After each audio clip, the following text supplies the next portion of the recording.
وبالإسلام دينا وبمحمد صلى الله عليه وسلم نبيا زدني علما وارزقني فهما.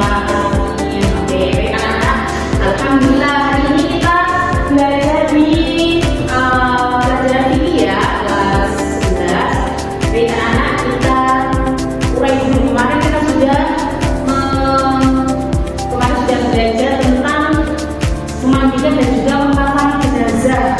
Ya, ada yang masih ingat teman-teman ya. Hari ini kita akan belajar selanjutnya ya.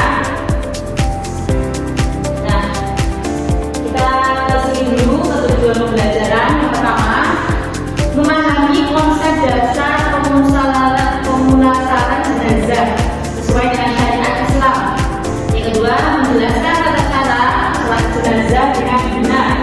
Yang ketiga, mempraktekkan sholat jenazah secara runut sesuai dengan tuntunan. Kemudian yang keempat adalah menjelaskan langkah-langkah penguburan jenazah. Yang terakhir, mensimulasikan tata cara mensolati dan menguburkan jenazah. Nah, kita di sini kemarin sudah belajar tentang memandikan dan juga mengkafani. Hari ini kita fokus dengan mensolati jenazah ya. Ada yang sudah pernah mensolati jenazah di lingkungan sendiri? Oke, bagus. Gimana, Mas? Di rumah? Oke, ya. Sip. Tadi sudah ada yang mengamalkan ya. Apa sih itu pemusalan jenazah? Jadi pemusalan jenazah itu adalah serangkaian proses perawatan jenazah, mulai dari memandikan, mengkafani, kemarin mensolati dan juga menguburkan.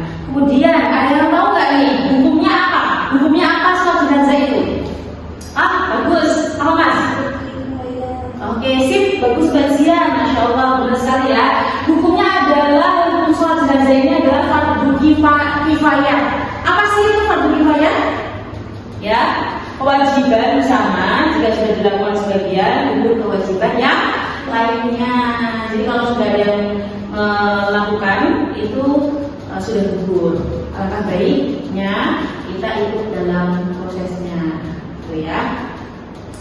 Kemudian, nah, sholat jenazah dilakukan dalam posisi berdiri tanpa ada rukuk, i'tidal, sujud maupun duduk di antara dua sujud. Baik, ada yang sudah pernah ikut mensolati jenazah? Takut? Kenapa takut? Ya, yang pertama ada berapa takbir? Ada 4. Ketika sholat jenazah itu tidak ada ruku, tidak ada i'tidal, tidak ada sujud, tapi adanya takbir, 4 kali takbir ya. Yang pertama itu apa? Membacakan bacaan. Ya, yang pertama itu adalah Al-Fatihah ya. Sebelum masuk ke sholat dulu, lupa guru mau ini jelaskan dulu ya. Rukun sholat jenazah yang pertama adalah niat. Yang kedua adalah berdiri bagi yang mampu. Nah, yang ketiga adalah takbir tadi, rangkaian dari sholat tadi. Takbir yang pertama membaca Al-Fatihah, yang kedua membaca sholawat Nabi, yang kelima, yang ketiga mendoakan jenazah, yang keenam adalah doa jenazah dan orang yang ditinggalkan. Kemudian salam.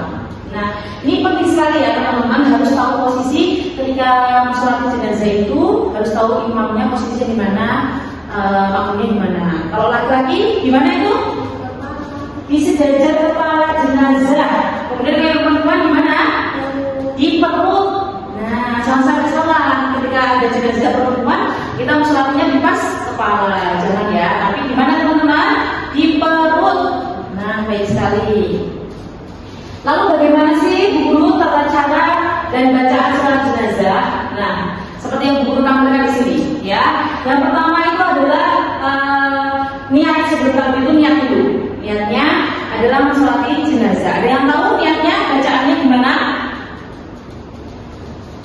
Pintar, bagus. Sip. Oke, yang kedua adalah takbiratul ihram dan membaca surat Al-Fatihah. Yang kedua adalah membaca sholawat Nabi atau minimal Allahumma sholli ala Muhammad. Yang ketiga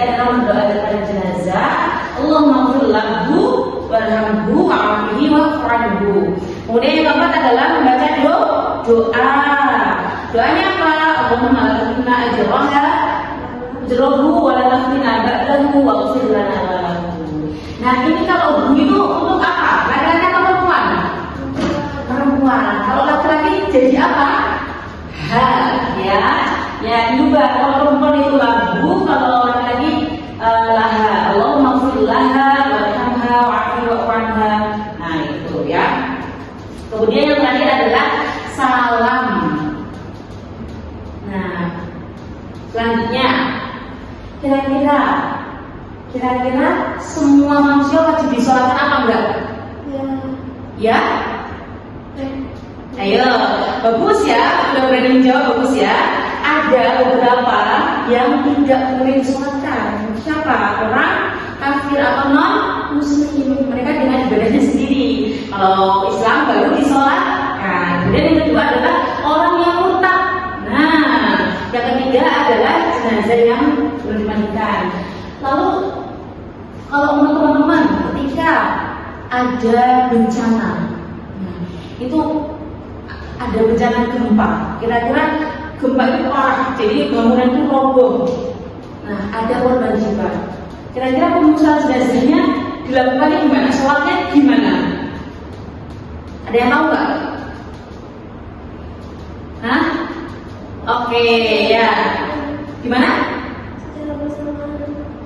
Iya, ada kondisional ya. Jadi kalau itu kondisional, tetap dirawat, tapi mungkin tidak urut ya, karena mungkin kondisinya yang anggota tubuhnya ada yang hilang, itu ya. Jadi tidak tidak wajib urut juga, tapi kondisional ya. Kalau sholatannya biasanya bareng-bareng, dan itu boleh juga dilakukan dengan sholat wajib. Nah, selanjutnya sebelum masuk ke sini, ini untuk materi selanjutnya ya, teman-teman. Bu guru bagi dua kelompok. Nah, sebelum bu guru bagi, kita SBM dulu ya. Coba kalau bu guru bilang tepuk satu, ya semuanya tepuk satu.